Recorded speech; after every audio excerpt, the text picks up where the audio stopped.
Hola, ¿qué tal? Mi nombre es Xochitl Guadalupe Donde Contreras y hoy voy a estar hablando sobre las escuelas multigrado y todo lo que esto conlleva. Esto quiere decir que hablaremos de cómo fueron creadas las escuelas multigrado, las características que éstas debían de tener, las formas de enseñanza de los maestros, las ventajas y desventajas en el desarrollo y el aprendizaje en la descripción y la relación con el contexto y por último tendremos una reflexión personal de cómo fue visitar estas escuelas multigrado. Muy bien, comenzaremos diciendo que las escuelas multigrado surgieron como una respuesta práctica a las necesidades educativas en contextos rurales, aislados o con baja densidad poblacional donde no es posible establecer escuelas con una estructura convencional de un maestro por grado. Esto quiere decir que los maestros en estos contextos rurales debían de encargarse de dos o más grupos a cargo. Muy bien, continuando. A medida que los gobiernos y las organizaciones internacionales comenzaban a promover la educación como un derecho fundamental, se buscó llevar servicios educativos a todas las comunidades, incluso a las más remotas. Esto dio lugar a las escuelas multigrado, que son viables en lugares con pocos estudiantes. En áreas rurales, la población infantil está dispersa, lo que hace inviable construir una escuela por cada grado o nivel educativo. En lugar de ello, un solo maestro es encargado de enseñar a estudiantes de diferentes grados en un mismo aula. En comunidades pequeñas, los recursos humanos y materiales son limitados. La escuela multigrado permite aprovechar los recursos existentes sin sacrificar el acceso a la educación. Las características que debía de tener un docente multigrado durante el siglo XIX y principios del siglo XX son las siguientes. Muchos maestros tenían una formación básica o empírica, sin acceso a una educación profesional formal, es decir, las personas que ya sabían leer y escribir eran buscadas por el ayuntamiento de estos espacios rurales para que les diera clases a los niños entre 6 a 12 años, ¿ok? Eran figuras centrales en las comunidades, cumpliendo roles más allá del ámbito educativo, como líderes o mediadores. Esto quiere decir que los maestros eran buscados también por los padres porque estamos hablando que durante el siglo XIX y principios del siglo XX, los maestros en las escuelas multigrado por las mañanas se dedicaban a enseñarle a los alumnos, por las tardes les enseñaban a los propios adultos y en sus días libres se dedicaban a la comunidad. La enseñanza se basaba en la memorización y en actividades repetitivas, debido a la falta de materiales y capacitación pedagógica. Trabajaban con recursos mínimos como pizarras y libros de textos únicos para todos los grados. A mitad del siglo XX se introdujeron programas de formación docente inicial para los maestros multigrado, aunque no siempre especializados. Se comenzó a reconocer la necesidad de ajustar los contenidos para atender a varios grados simultáneamente. Los gobiernos y organizaciones internacionales promovieron la creación de guías y materiales didácticos específicos para contextos multigrado. Los maestros debían de diseñar estrategias innovadoras para atender la diversidad de edades y niveles educativos. Para finales del siglo XX, se desarrollaron programas específicos para preparar a los docentes en metodologías multigrado como la enseñanza diferenciada. Aunque limitada, en algunas regiones se introdujeron tecnologías básicas como radios educativos o televisores para apoyar la enseñanza. La educación multigrado fue reconocida como una herramienta clave para reducir las brechas educativas en zonas rurales y marginales. Ya en el siglo XXI, los maestros tienen acceso a capacitaciones más especializadas, incluyendo el uso de tecnologías digitales y enfoques inclusivos. Se emplean herramientas como computadoras, tabletas y plataformas virtuales para complementar la enseñanza. Se promueve una educación que se respete las lenguas indígenas, las tradiciones locales y la diversidad cultural. Se implementan enfoques como el aprendizaje colaborativo, los proyectos interdisciplinarios y las metodologías por competencias. A pesar de los avances, enfrentan retos como la falta de infraestructura, el acceso limitado a Internet y la capacitación insuficiente en algunos contextos. Las formas de enseñanza de las escuelas multigrado durante el siglo XIX y principios del siglo XX fue que la enseñanza era principalmente informal y centrada en habilidades básicas como la lectura, la escritura y el cálculo. Los maestros trabajaron sin planos específicos para las escuelas multigrado, adaptándose según su criterio. Los materiales de enseñanza eran escasos y consistían en pizarras, pizarrinas y libros de textos genéricos. Un solo maestro atendía a estudiantes de distintas edades y niveles, enfocándose en enseñar de forma simultánea temas generales. Durante los años de 1920 a 1940, los contenidos educativos incorporaban temas prácticos relacionados con la agricultura, la ganadería y el trabajo comunitario, ya que en estos trabajos estaban enfocados la gran mayoría de la comunidad, es decir, trabajaban en la agricultura, en la ganadería o algún trabajo comunitario. El maestro explicaba un tema común y luego dividía su atención entre grupos, asignándoles tareas específicas según su grado. Los maestros tenían poca preparación específica para gestionar grupos multigrado. Del año de 1940 a 1960, la Comisión Nacional de los Libros de Texto Gratuitos, CONALITEG, promocionó materiales unificados para facilitar la enseñanza. Los maestros comenzaron a dividir el tiempo del día escolar entre actividades grupales e individuales. Del año de 1970 a 1990 se introdujeron metodologías que promovían el trabajo autónomo y colaborativo en rincones temáticos. Los maestros recibieron formación para planificar actividades diferenciadas por grado y nivel, y los libros y guías empezaron a incluir instrucciones para actividades multigrado. Actualmente los docentes diseñan planes de trabajo individualizados que toman en cuenta las necesidades, habilidades y ritmos de aprendizaje de cada estudiante. Se prioriza el acompañamiento cercano y especialmente para los estudiantes con mayor dificultad. Los estudiantes trabajan en equipos heterogéneos, donde los mayores o más avanzados ayudan a los más pequeños, fomentando el aprendizaje entre pares. Continuaré explicando las ventajas del modelo multigrado. La interacción constante entre docentes y estudiantes permite conocer mejor las necesidades individuales. Los estudiantes tienen oportunidades de recibir explicaciones adicionales a trabajar en pequeños grupos. Los estudiantes de diferentes edades y niveles interactúan fomentando la cooperación, el respeto y la tutoría entre pares. Los docentes suelen implementar métodos más adaptados que favorezcan un aprendizaje autodirigido y creativo. Los estudiantes aprenden a trabajar de manera independiente debido a la limitada supervisión directa del maestro. En zonas rurales, las escuelas multigrado pueden incorporar conocimientos y tradiciones locales al currículo. Representan una solución para garantizar el acceso a la educación en comunidades con pocos recursos y poca dispersión poblacional. Ahora bien, las desventajas del modelo multigrado son las siguientes.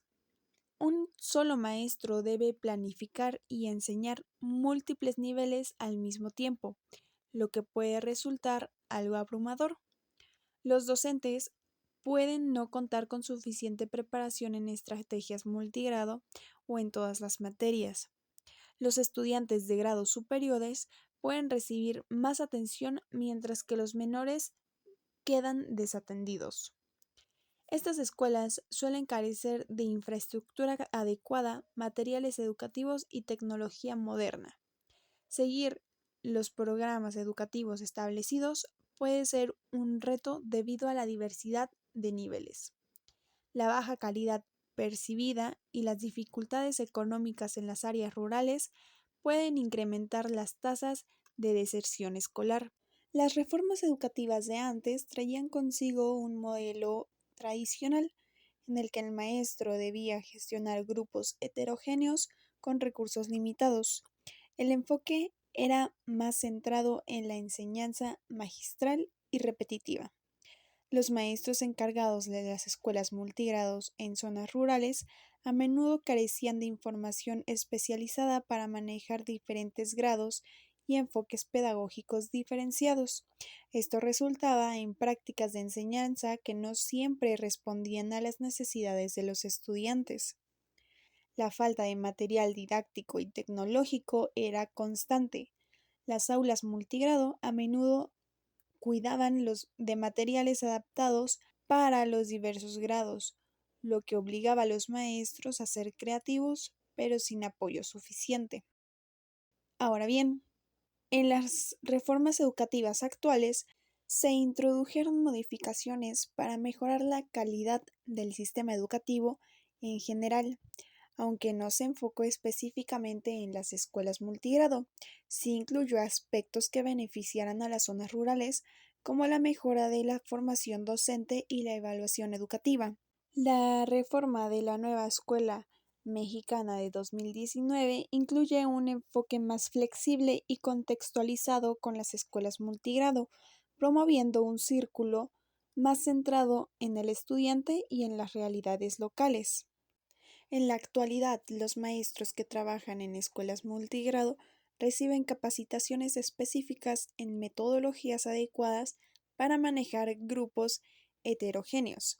Se fomenta el uso de estrategias pedagógicas como el aprendizaje colaborativo y proyectos interdisciplinarios. Comenzaré a hablar sobre la escuela a la que yo fui a observar en la estación de Chavarrillo los días 11, 12 y 13 de noviembre. Esta localidad cuenta con aproximadamente 670 habitantes y es perteneciente al municipio de Emiliano Zapata. El contexto socioeconómico que influye en las familias de la comunidad es medio, ya que los padres de los alumnos se dedican al comercio y a la agricultura. Como dije, las principales actividades económicas de la región en esta zona son la agricultura y el comercio en su mayoría. Existen festividades en el pueblo de Chavarrillo, pero en la estación de Chavarrillo no. La festividad con más significado en la comunidad es la fiesta patronal en honor al Sagrado Corazón. No existe migración por parte de los alumnos, pero algunos padres son los que salen fuera del pueblo para conseguir suministros y dinero para llevar a su hogar, mientras las madres se quedan en casa y se dedican al hogar y a cuidar de sus hijos. El acceso a la escuela es fácil. La escuela está a simple vista y cuenta con las calles pavimentadas. El acceso a la comunidad es a través de taxis colectivos, ya que el autobús es muy raro que pase o en ocasiones tarda mucho. Entonces las personas se trasladan a la capital de Veracruz en taxis, los cuales se hacen de camino aproximadamente de 25 a 30 minutos. Ahora bien, las características del alumnado. El nivel cognitivo de los alumnos es bueno, ya que algunos alumnos de primer año comienzan a comprender lo que van leyendo poco a poco. Hablando con la maestra de los grados de primero, segundo y tercero, los alumnos de segundo año ya saben leer. Las brechas educativas que presentan los alumnos son la falta de recursos en la escuela, que si bien pueden aprender sin la mayoría de ellos, es importante que los tengan, ya que es otra forma en la que ellos pueden aprender cosas nuevas y de diferente manera. La familia influye en el aprendizaje de los alumnos, ya que si los alumnos de primer año no tienen el apoyo de sus padres en casa, con dificultad podrán conseguir aprender a leer de igual forma que los alumnos de segundo grado, ya que ellos necesitan reforzar su lectura. En general, los alumnos de primero, segundo y tercer año necesitan la ayuda de sus padres para realizar actividades escolares, ya que son muy pequeños para realizarlos por sí solos. Esta visita se hizo con el fin de saber cómo es que trabaja un maestro en una escuela multigrado, ya que tener 3 grupos a cargo, en este caso como era una escuela bidocente, la maestra se encargaba de primero, segundo y tercero, y el maestro se encargaba de cuarto, quinto y sexto. Entonces, el motivo de nuestra visita fue conocer cómo ellos trabajaban con los alumnos, cómo se ponían de acuerdo para enseñarle a los 3 grados cosas diferentes, ya que estaban en un nivel cognitivo diferente. Ahora presentaré una pequeña reflexión acerca de cómo el trabajo del aula multigrado puede favorecer al aprendizaje con base a los principios de la nueva escuela mexicana. Muy bien, el trabajo en el aula multigrado puede ser una herramienta invaluable para el aprendizaje de los estudiantes, especialmente si se fundamenta con los principios de la nueva escuela mexicana. En primer lugar, la NEM promueve una educación inclusiva, equitativa y con un enfoque humanista, en el cual se toma en cuenta el contexto de cada estudiante, sus necesidades y potencialidades. En un aula multigrado, este enfoque se vuelve particularmente relevante, ya que los estudiantes de diferentes edades y niveles educativos conviven en un mismo espacio, lo que permite que el proceso de enseñanza-aprendizaje sea más flexible y personalizado. Uno de los principios fundamentales de la nueva escuela mexicana es el respeto a la diversidad, tanto cultural como individual. En un aula multigrado, los estudiantes no solo aprenden de unos o de otros, sino que también se desarrollan habilidades de convivencia y colaboración. Los más grandes pueden servir como modelos a seguir para los más pequeños, reforzando su propio conocimiento mientras ayudan a sus compañeros a comprender temas que tal vez ya dominaron. Esto fomenta un ambiente de cooperación en lugar de competencia, lo cual es esencial para el desarrollo de la comunidad educativa. Además, el trabajo en el aula multigrado favorece el aprendizaje autónomo y la responsabilidad de 2 aspectos clave de la nueva escuela mexicana.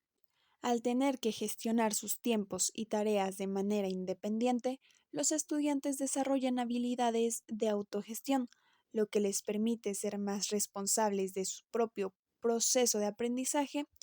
Esta autonomía se potencia cuando los maestros aprovechan estrategias didácticas que estimulan la reflexión y el pensamiento crítico.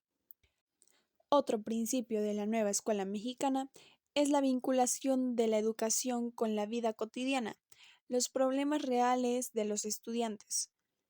En un aula multigrado, esta conexión es aún más evidente, ya que los maestros pueden diseñar actividades que respondan a las necesidades e intereses de los estudiantes, considerando tanto su contexto local como sus experiencias previas.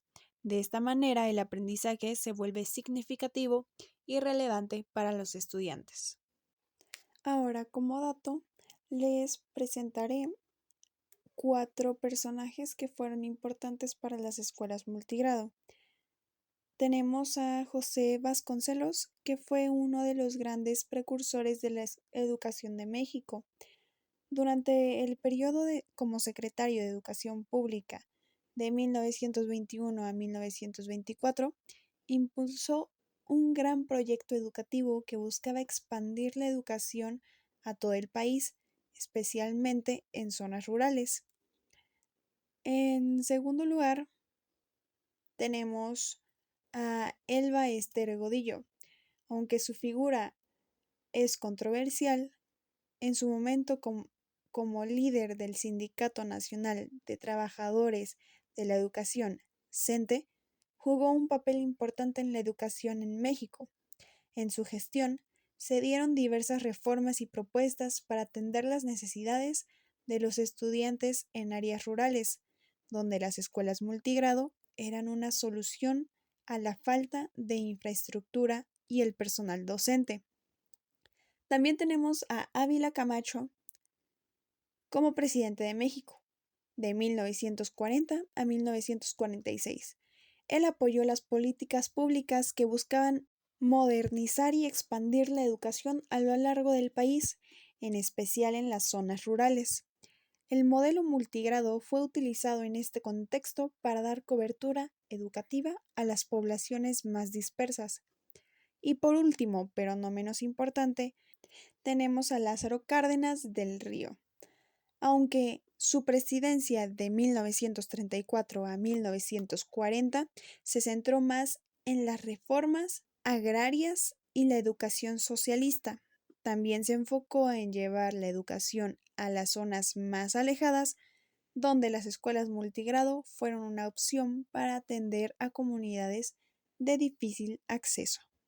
Esto sería todo. Muchas gracias por ver el video o escuchar el audio.